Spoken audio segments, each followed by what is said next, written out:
Bem, pessoal, continuando o Hazel, né, continuando o conto The Pillar, da Flannery O'Connor, o Hazel partiu em perseguição, né, do pregador e da sua filha, levando o descascador de batatas, e o Enoch vai junto dele.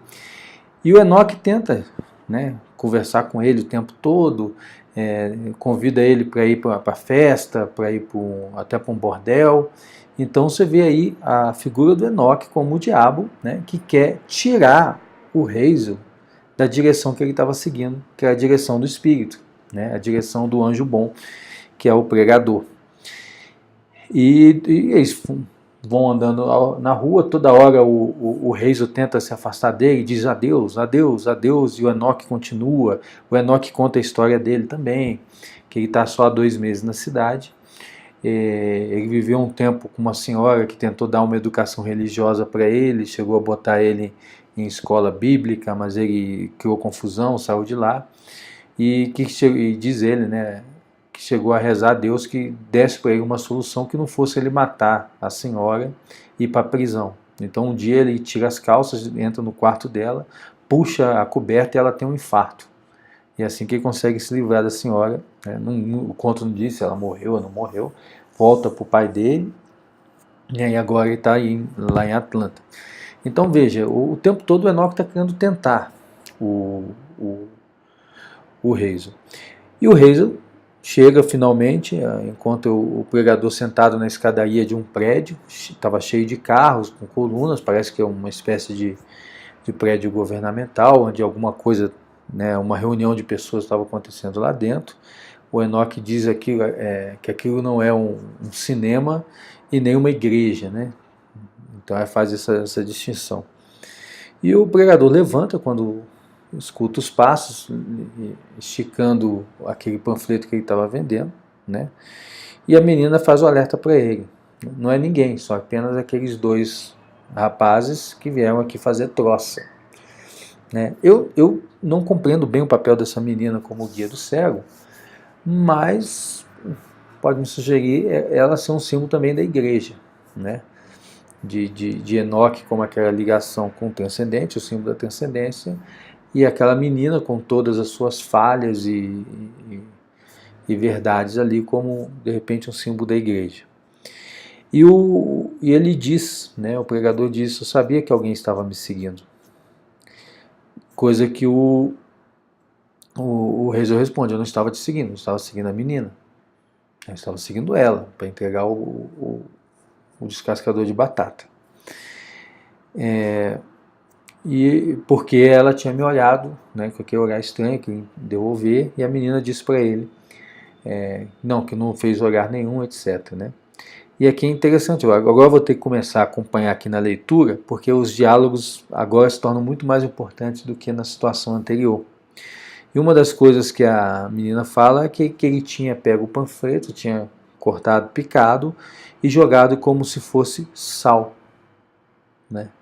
Então veja que o símbolo do sal aparece ali como semeando, né, com a semeadura. E o homem cego diz, ele me seguiu. Né? Que diz para a menina, ninguém te seguiria. Né? Eu posso sentir a urgência de Jesus em sua voz. Então agora eu tenho que acompanhar um pouco o diálogo, que é uma parte muito interessante, o diálogo que vai estabelecer entre o Hazel e o pregador. Escute, diz algumas páginas depois, diz o homem cego. Você pode fugir de Jesus. Você não pode fugir de Jesus. Jesus é um fato. Né? Se o que você está procurando é Jesus, o som dele vai aparecer na sua própria voz. Então veja uma coisa interessante que a Flannery coloca aqui. Jesus é um fato, não é uma crença. Então Jesus é realidade. Então você não vai conseguir fugir, nem que você queira. Você não consegue desacreditar de Jesus. O Enoch tenta interferir, né? A figura demoníaca. Eu não consigo escutar nada na voz dele. E eu estudei numa escola bíblica, eu reconheceria a voz de Jesus se eu escutasse, né? Tenta desviar ali o assunto, etc. E vai continuando o diálogo, né? E o cego diz novamente, continua. Você tem um desejo secreto. E então, Quando você conhece Jesus, você não pode escapar dele no final, né? E o rei responde: eu nunca o conheci. Eu nunca conheci Jesus. E o pregador diz: você tem pelo menos o conhecimento dele. É o suficiente, você sabe. Você conhece o nome dele e você está marcado. E se Jesus marcou você, não há nada que você possa fazer sobre isso. Você não pode ter o conhecimento e depois voltar para a ignorância. Então essa coisa é uma profundidade terrível. Porque mostra o seguinte: uma vez que o homem tenha o conhecimento de Jesus, ele não consegue desconhecer. Isso também vale para o Deus único de Israel. Tem até um ensaio bastante interessante, um livro do George Steiner, que ele fala isso, que a humanidade nunca vai perdoar os judeus por ter revelado o Deus único, porque ela não consegue sair disso. Por mais que ela tente, ela não consegue. É uma realidade tão grande que a negação de Deus acaba sendo a sua própria afirmação. Porque você está tão preocupado em negar Deus que já prova a sua realidade. E continua, né? Você está marcado com conhecimento. Você sabe o que é o pecado. E então, a questão que se coloca para você é se você vai compromissar. Se você vai ter compromisso. O que você pode comprometer com o pecado. Você não poderia segui-la, ele continua. Ninguém poderia segui-la. Você repete, né? Você tem uma urgência por Jesus. Aí vai continuar aqui uma história que a menina conta, que não vale a pena, não dá tempo de falar aqui, a respeito de uma mulher que matou o próprio filho, etc. E vai continuar o diálogo.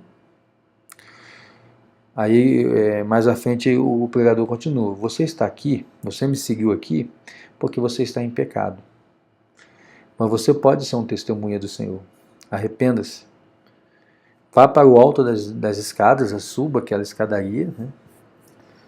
E renuncie a seus pecados e distribua esses panfletos para as pessoas. E colocou um conjunto de panfletos para ele. Veja esse símbolo da ascensão, né? Suba até o paraíso, né? Suba a uma posição mais alta e se coloque como testemunha, como instrumento de Deus. Mas o Heisel reage, na verdade ele está o tempo todo reagindo, né? Ele sente uma compulsão para seguir aquele pregador, mas ele está o tempo todo reagindo a essa pregação. Escute, ele diz: eu estou tão limpo quanto você. Então Heisel volta isso para o pregador: eu sou uma pessoa tão limpa quanto você, né? E o cego apenas diz: fornicação. E Heisel diz, ele está denunciando o pecado de Heisel, né? E depois vai se provar que é exatamente esse o pecado de Heisel. Não é nada além do que uma palavra, o Heisel diz. Olha o nominalismo aí, né? O pecado não tem realidade, tudo são palavras, né? Se eu estava em pecado, é que eu estou lendo em inglês, eu tenho que traduzir, né? Se eu estava em pecado, eu estava antes de sequer cometer qualquer pecado, né? Nenhuma mudança aconteceu em mim. Então ele diz que sei que estava em pecado é porque já estava antes, porque nenhuma mudança aconteceu, né?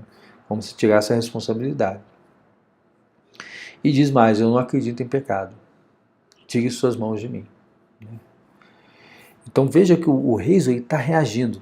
Ele tem um impulso para seguir aquele homem, mas reage à mensagem dele, né? Então, se você pegar a imagem do pregador como Jesus, você entende isso muito bem. Você tem aquela atração por Jesus, mas você não pode se comprometer com aquela mensagem que ele está pregando, porque vai contra toda a situação que você está vivendo, né? Essa situação desse senso comum modificado que a gente vive dentro. Você está, né? Você acredita assim no pecado, diz o cego. Você está marcado. Eu não estou marcado, diz o rei, eu sou livre. E ele responde: você está marcado a ser livre. Então veja, a situação que está colocada ali é que você não tem como efetivamente renunciar a Jesus, por mais esforço que você faça. Você está marcado por essa liberdade de seguir Jesus ou não. Você pode não seguir, mas você não pode desacreditar nele. A partir do momento que você não segue o Cristo, a sua consciência vai apontar que você está em pecado. E esse é o grande drama de Heisel. Ele sabe, a consciência dele diz que ele está em pecado, mas ele não quer aceitar aquilo racionalmente, né? Aí o pregador entrega aqui esse panfleto para ele e diz para ele distribuir na escada, né? E o Heisel diz, eu vou jogar na primeira moita que tiver ali, você não vai ver, porque você não enxerga. E o pregador diz, eu enxergo mais do que você, né? Você tem olhos e não consegue ver, e ouvidos e não consegue escutar, mas Jesus vai fazer você ver. Então a referência ao que Jesus diz o tempo todo: ouçam os que tiverem ouvidos para ouvir e tiverem olhos para escutar. Então o pregador manda a filha dele com Enoque para o outro lado da rua para distribuir panfletos, e manda o Heisel distribuir panfletos na saída ali daquela reunião, que realmente termina, as pessoas começam a descer e o Heisel vai na direção oposta. E aí se revolta e começa a dizer para as pessoas, fujam, tem aquele cara ali, aquele velho lá está distribuindo panfletos de Jesus, não escutem ele, né? Não sigam. Não sigam um cego como aquele, vai fazendo campanha, as pessoas vão atropelando, etc. Tal, até que todas elas passam e está ali meio atordoado, né? Desce a escada, vê o cego ali, a menina já voltou junto com a Enoque, ela está recolhendo os panfletos que o pessoal jogaram no chão, vê o que ela pode aproveitar. E vem a grande frase do Heisel: eu não preciso de Jesus, né? Eu não preciso de Jesus, eu tenho Leora Watts. Aí aparece a personagem da Leora, que nós vamos ver depois, é uma prostituta. Então ele troca, né, a seguir Jesus pelo pecado e sai correndo, sai dali, vai embora.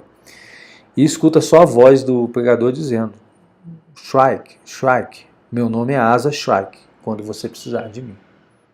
Então ele anuncia o nome dele e diga para que ele, quando precisar, o siga. E sai o Heisel, seguido por Enoque. Então essa é a segunda parte, e no próximo vídeo nós vamos ver a terceira parte, como termina esse conto extraordinário da Flannery O'Connor.